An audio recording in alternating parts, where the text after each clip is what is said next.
Church, you know, there are some days when you don't feel like getting out of bed and coming to church. Let's be real about it. There are some days we just don't feel like it. But then there are those days where we're not really sure, and so we get out of bed and come anyway. And once we get here, the place just turns our world upside down. Amen?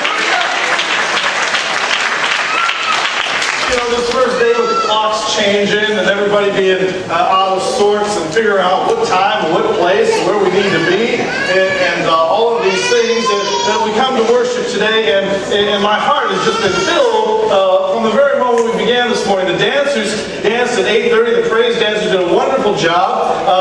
Even the 8:30 Mass found it in their heart to do some clapping and some foot stomping.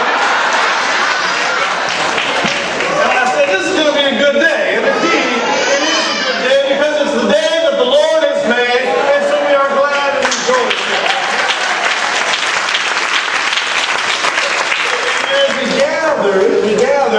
As we hear these scriptures today that might be a little frightening to us, that we need to be ready. Because ready or not, the Lord is coming.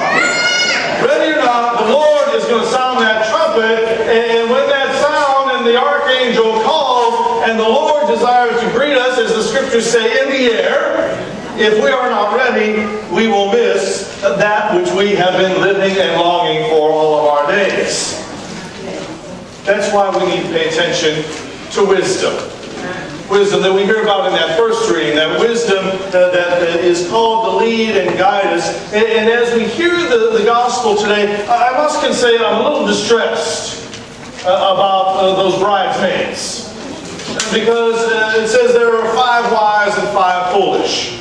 Now, you know, the foolish ones, God help them, because they just weren't real bright.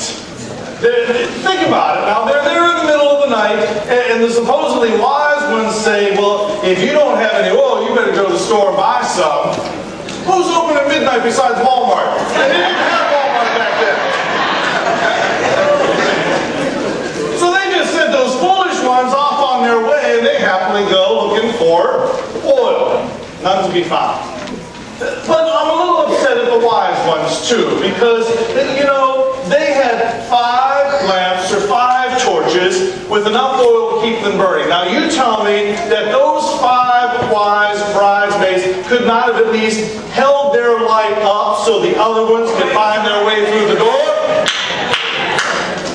Sisters and brothers, it does invite us all to recognize that the gifts and grace that God has blessed us with are not for ourselves. They're to be shared, so that all might be able to enter into the wedding feast.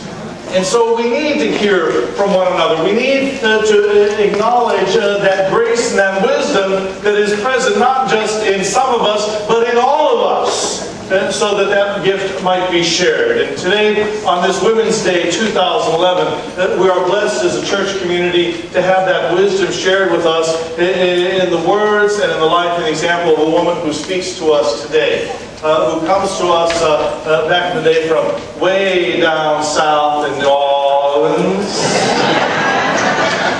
who comes to us filled with faith and has continued to be continues to be an inspiration in our community for those who seek out her wisdom and guidance that is led and guided by the Spirit of God. And so that on this, her very birthday, we welcome her to share with us some words of reflection this morning. Rosemary Martin, please.